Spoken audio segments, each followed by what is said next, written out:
Good day, grade 12 learners. Welcome to today's economic lesson. My name is Mr. Berry. This lesson is brought to you by the Northern Cape Department of Education in collaboration with Pagama Research and Development. Good day again, grade 12.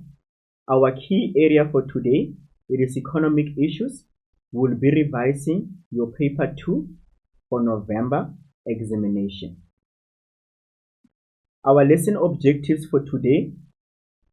By the end of the lesson, learners will be prepared to answer November examination paper 2. We're going to follow our examination guideline that we have, our 2021 examination guideline.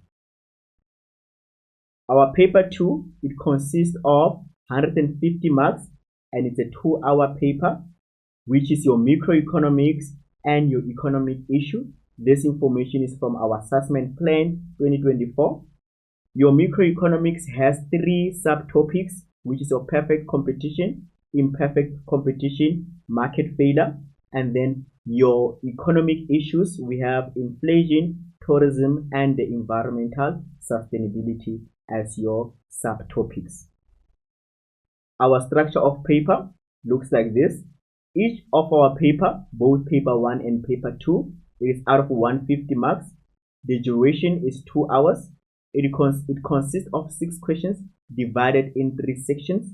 You are only going to answer 4 questions, which is section A compulsory. Then on section B, you answer only 2 questions. These 2 questions are one from micro, one from economic issue, and one that combines both. And then section C, there's 2 questions and you are answering only 1 question. The first question, question number 5, is from the microeconomics. Question number 6 is your economic issues. Right, the structure of the paper, you have question 1, which is compulsory. Question 2 to 4, which is your 2 questions, and then you are answering only 2. And then your section C, you have 2 questions, you are answering only 1. So for section B, you have 2 times 40, which is 80 marks, and then for section C, it's only 1 for 40 marks. That makes you 150 marks for paper 2. Right, so our dates are as follow.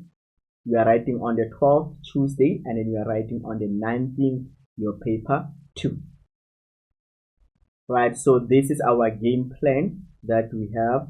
Our game plan is to answer section A, which is compulsory for 30 marks, meaning we need to master our terminology, we need to master your terms for 1.1, terms for 1.2, and for 1.3. Section B, our game plan is to do question 3, which is the economic issues, meaning you have to master inflation, tourism, and environmental sustainability.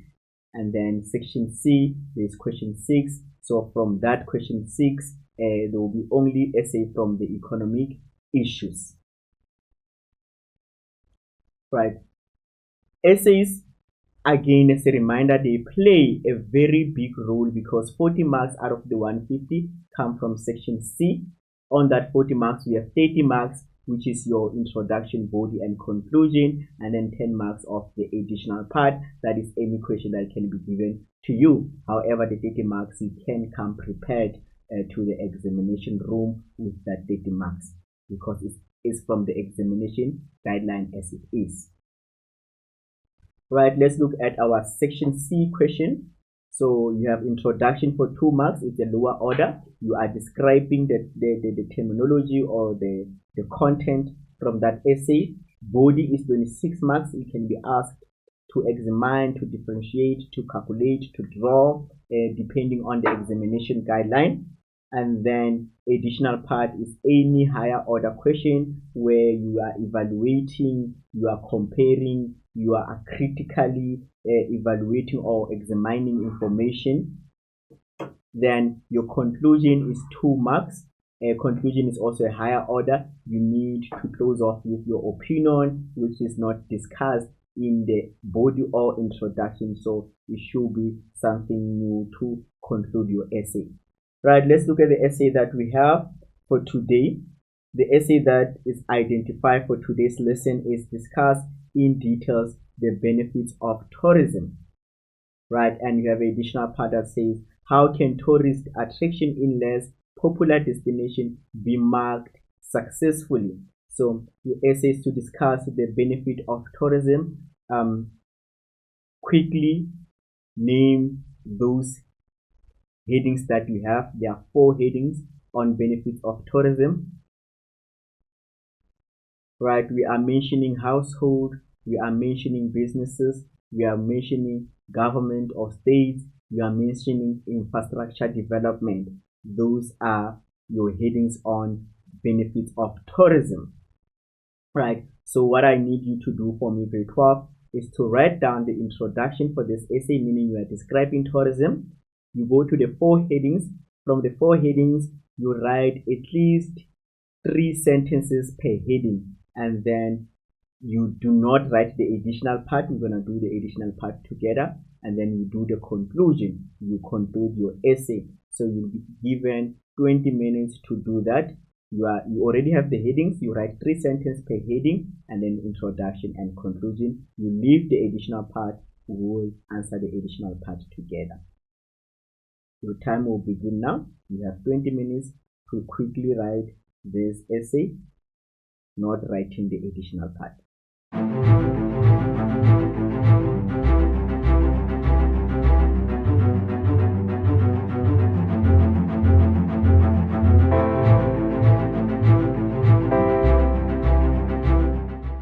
Right, grade 12, our time is up. I hope we are done.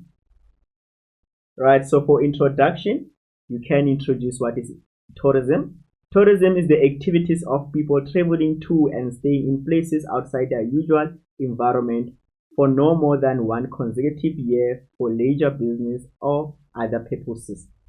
If you have discussed until here, you get your full 2 marks. Where you say tourism is the activities of people traveling to staying in places outside their usual environment, that qualifies you for 2 marks. Is already a full sentence. Right, so we have business sector, businesses as one of the category that benefits from tourism. So businesses, when there's tourism, it means that there are more people coming into our country. More people coming in, it means that the demand increases. When the demand increases, they are receiving more revenue. Their profit is increasing as well, right? And then other businesses are able to expand. Tourism stimulates businesses in areas such as accommodation and entertainment. The construction industry in private-public partnership with the government to provide the infrastructure, manufacturing sector, and recreation sector all benefit from increased demand due to tourism. So all the industry that are booming is because there are more demand from tourism. The previously disadvantaged communities get entrepreneurial opportunities through the Black Economic Empowerment schemes. So people from the previous disadvantaged group, they are able to gain also through tourism. A large number of people get business opportunities in informal sector, like for example, selling of aircraft, ads on your tourism, what you call attraction places. Then you can try to make money from that. Local retailers may have an increase in sales, which is increasing their profits because of increased demand from tourists. Private businesses and the government work in partnership to provide infrastructure needed for tourism. The increase, remember the same infrastructure that's provided, it makes it easy for business to invest where there is infrastructure. This increases the market share of and income of these businesses. So their income is increasing, sales are high, profit is more. It allows existing business to improve the quality and variety of their product, right? So any other relevant response, which is a benefit to a business through tourism, then you are correct. Infrastructure development, right? To attract tourism, you must have proper infrastructure. Adequate and well-maintained infrastructure is essential for tourist destination. Locals share the infrastructure with tourists.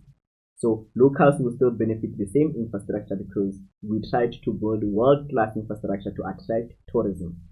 Government often prioritize economic infrastructure as ports and the oceans.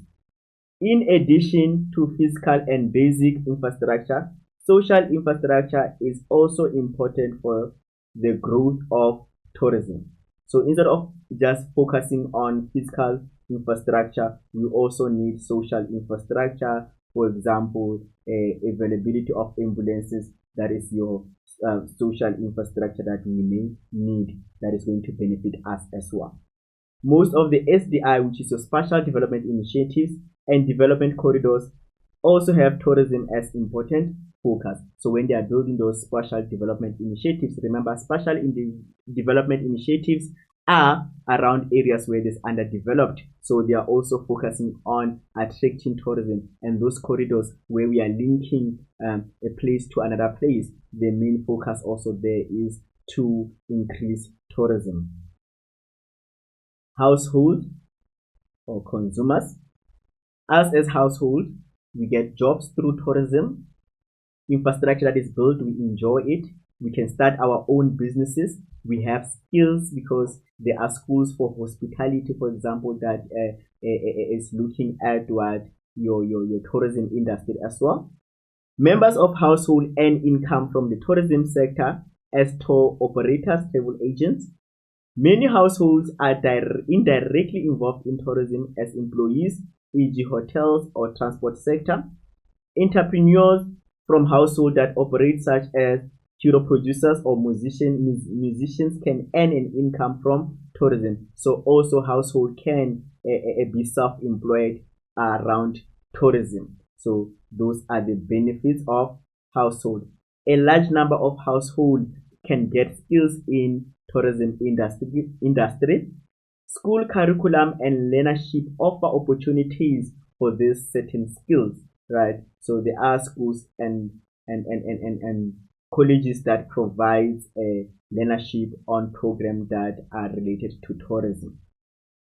Encourages rural development because many tourist attractions are located in the rural areas. So this will benefit the people who are living around that area. Right, the last one is the state, the government. How is the government benefiting from tourism? Number one, we're thinking of the taxation that they are collecting from a tourism industry. However, there are other objectives that will be achieved through tourism. For example, increasing employment, increasing production, the economic growth there.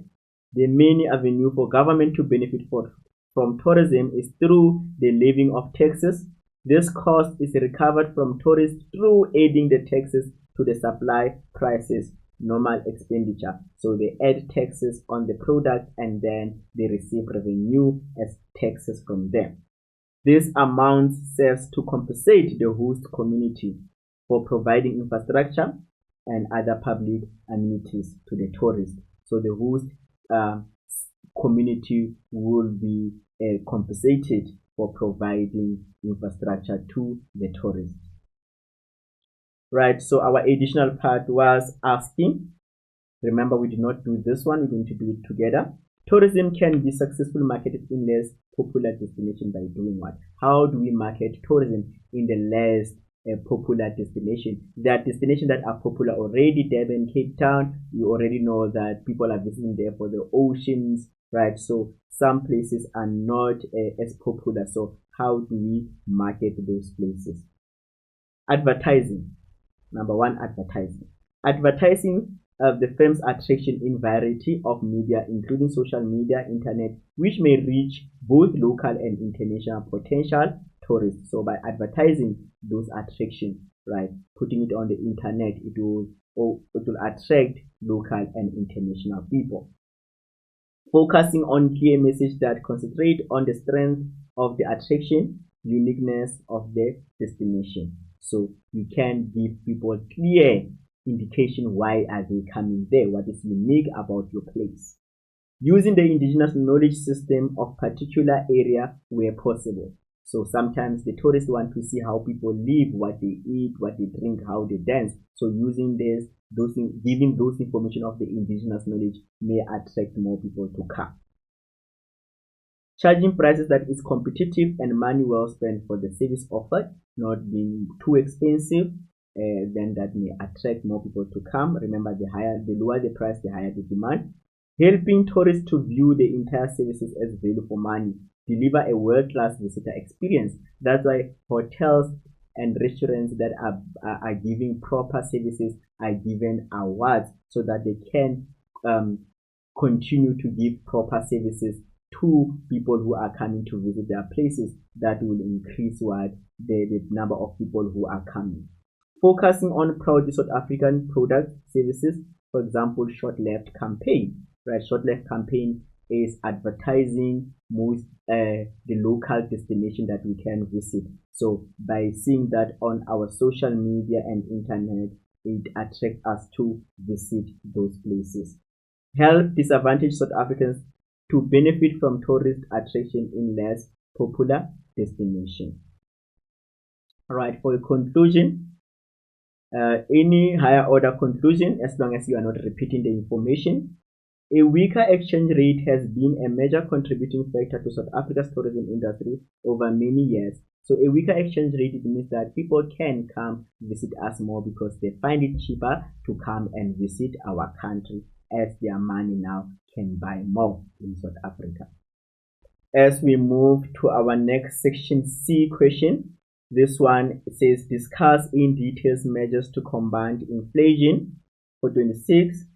And then your additional part, how do inflationary expectations affect the various role players in the economy, right? Again, we are going to focus in this one, and then we are going to answer this one together. Discuss in details measures to combat inflation, right? So I want you to think quickly, what are those measures that we use to combat inflation, right? You are mentioning monetary policy and fiscal policy and other measures. So you have monetary policy and fiscal policy, then other measures.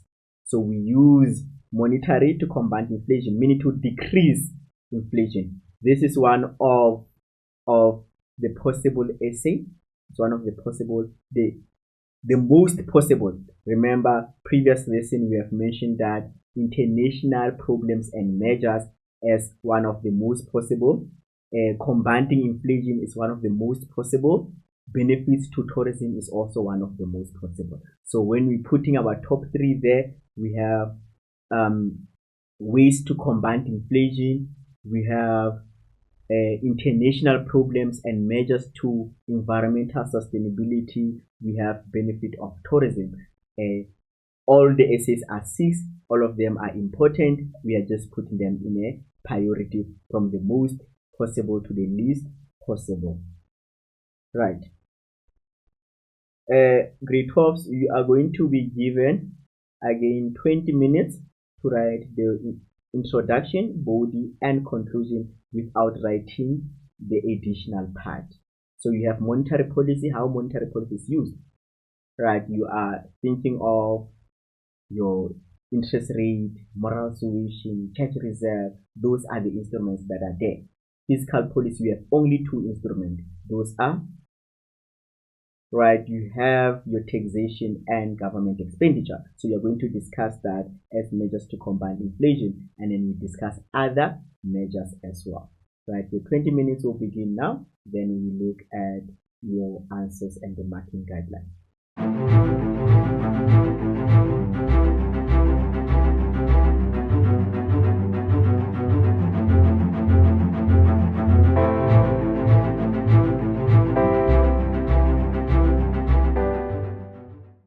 Right, grade 12, your time is up. So for introduction, you can introduce or describe inflation. Inflation refers to a sustained and significant increase in general price level over a period of time and simultaneously decline in the buying power of money. So inflation means that prices are increasing over time. Then you get a 2 mark for describing what is inflation. Then going to our body, our main body, monetary policy measure. Right, under monetary policy we have interest rate. So when the prices are high, what do we do with interest rate? We increase interest rate to do what? To limit borrowing so that the demand can be less, then the inflation will also cool down. The Reserve Bank caps inflation by increasing the repo rate, which make it expensive to borrow money. Banks pass on increased cost of borrowing repo rate to their clients by increasing interest rate, which is a prime rate. So when the repo rate increases there by the Reserve Bank, then the banks, your commercial banks, they increase the interest rate as well. Then it will discourage borrowing. High interest rate discourages consumers from taking unnecessary credit, and it discourages consumer spending. So when the interest rate is high, then our borrowing will be less because we don't want to pay back more, and then that will discourage or decrease consumer spending that can combat inflation. Then there's open market transaction. This is buying and selling of government bonds and shares. So when there's inflation, what does the Reserve Bank do in the monetary policy? Do they sell their bonds or they buy? Right, they sell. Because when they sell, it means that they take money from the commercial banks and they put it away. So they sell their government bonds so that there's less money in circulation. The Reserve Bank can directly decrease the money supply by selling government securities in the open market. Remember, you can use bonds, you can use securities, you can use shares. When banks buy these securities, money flows from the bank to the Reserve Bank, which reduces the money supply. Reduction in money supply will reduce aggregate demand, controlling the demand pool inflation. There will be less money in circulation once the Reserve Bank sell their shares or the securities to the commercial banks. The money flows from the commercial bank to the Reserve Bank is locked. Then there's less money in circulation. Then we have cash reserve requirement. It's a certain percentage that is required by the Reserve Bank for commercial banks to operate. So when the prices are high, there's inflation, what do they do with the reserve requirement? Do they increase the percentage maybe from 3% to 4%, or they decrease it? Right, they increase it. So when they increase the percentage, it means the commercial banks will be putting more money in the Reserve Bank. So they have less money to borrow people. Commercial banks are required to hold a certain minimum cash reserve with their central bank. An increase in the cash reserve requirement limits the amount of money that banks can give out as a credit, and this helps cap inflation. So they can increase the cash reserve requirement. Then we have moral suasion. This one, there's not much that the Reserve Bank can do. It's only to persuade the commercial banks to act in a moral way, looking at our economic condition. You see that we are having inflation, limit the borrowings, right?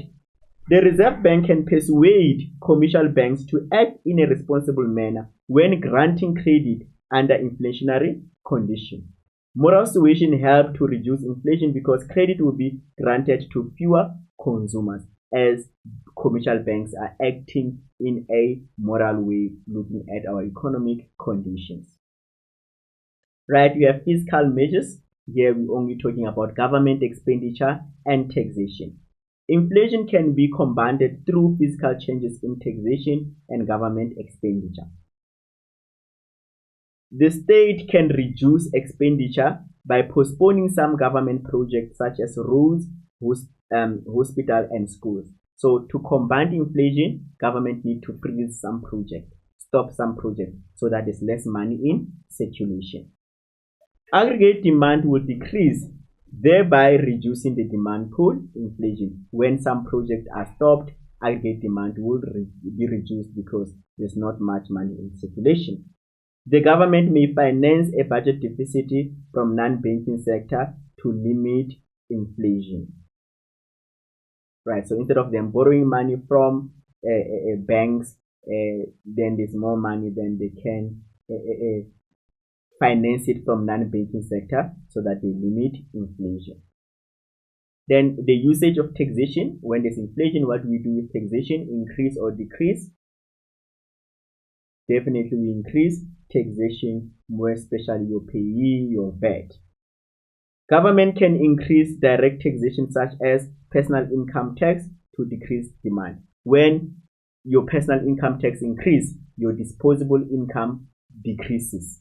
When your tax increases, your disposable income decreases, then demand is less. That can curb your demand pull inflation. An increase in indirect tax such as VAT causes spending to increase because goods become more expensive. So if your product was 10 rand, now it's 15 rand. You are not going to pay 15% of 10 rand. You're going to pay 15% of 15 rand. Then that becomes more expensive.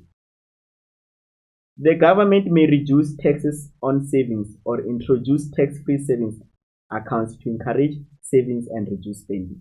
So they can encourage people to save, because the reason there's inflation is maybe because there's too much spending. So if they introduce tax-free savings, people will be encouraged to save because they are not going to be taxed on their savings. And then we have other measures. So these are other measures that can be used besides monetary and fiscal. They can increase productivity. One of the causes of inflation is that less productivity. Workers are not productive. They are lacking. However, they are earning a good income. Their wage is high. So to cover up for their wage, the producer is going to increase prices because of less productivity. So in order to reduce inflation, then you must increase productivity within industries. For people to be productive, they must be skilled. So they must be skilled and trained. So there must be education. Improved education and training allow for more people to be employed and ensure that they are more productive. So when people are having skills and training, they become more productive. Price control. Government can put limits on prices to avoid inflation. To say brown bread, you cannot charge more than 20 rand. That is what price control. It means that you won't have inflation when it comes to brown bread, because the government is putting a price cap there. The government ensures that certain essential goods remain affordable by fixing their prices, more especially on food. They can use wage policy. So remember, one of the reasons for cost push inflation is that people are bargaining for more wage. They go outside and do it for more money. So government can put a wage policy by saying we can only increase wage according to the CPI, increase in inflation. So if the increase in inflation is 4%, your wage will increase by 4%. So you cannot bargain for 10%, for example, right? A wage policy should keep wage increase in line with inflation rate, right? So when inflation is 4%, wage increase 4%. That can control inflation better. They can also come up with stricter conditions for consumer credit. So you don't give anybody credit. They must meet certain requirements to get credit. That will limit money in circulation. The National Credit Regulator may impose strict credit on consumer credit, which will reduce aggregate demand. And then the other one is import controls are relaxed. So one of the reasons South African local business will charge you high is because you can't buy anywhere else. You don't have a choice. So if they are relaxing import, it means that now we can buy everywhere without restrictions. So the company that is local is forced to be effective and efficient and produce at a cost that is less and charge us less. More imports may help to supplement local supply of goods and services, reducing inflation caused by product shortage. Sometimes the reason prices are high is because the supply is less and we need it, then the price is going to be high. Right, let's look at the additional part. So for the body, that is 26 marks. Right, we have discussed the monetary policy, fiscal policy, and other measures. Right, for the additional part, we are looking at the role players. How are they affected by the expectation of inflation? So if they are expecting inflation, how are the role players in the economy? Talking about household, government, and businesses, how are they reacting to the expectation of inflation? Just think, when you're expecting inflation, when you know that the price of the sneakers that you want is going to increase, how are you going to react? You gather money quickly. You want to buy it immediately because you are willing to pay a high price. That is a consumer reacting. We panic buy because we are expecting prices to increase.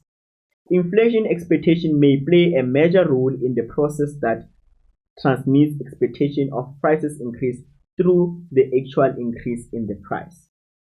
Consumer spending may increase when consumers expect price to increase in the near future without market signals. We go by quickly, so that will increase what?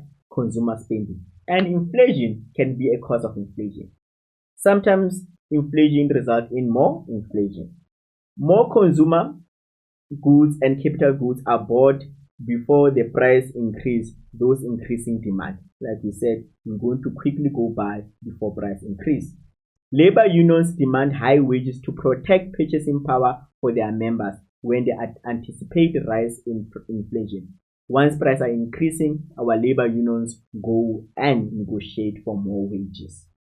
When wage increase, businesses raise their price to compensate the increase in labor costs, thereby fueling inflation. That's why we say inflation can create inflation. Wages will increase. Labor unions want more wage.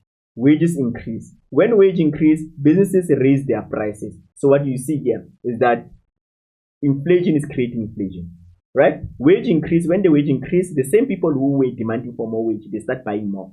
So demand becomes higher, and then the price can increase again.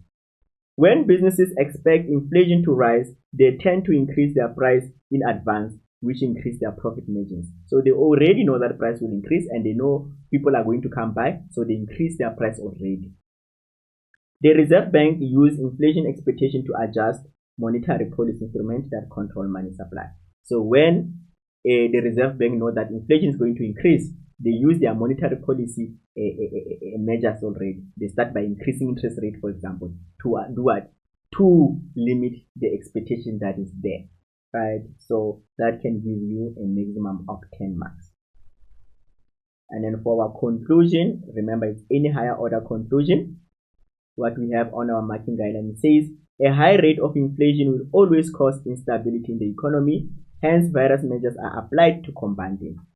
So high inflation can be a problem to our economy, so we need to solve it.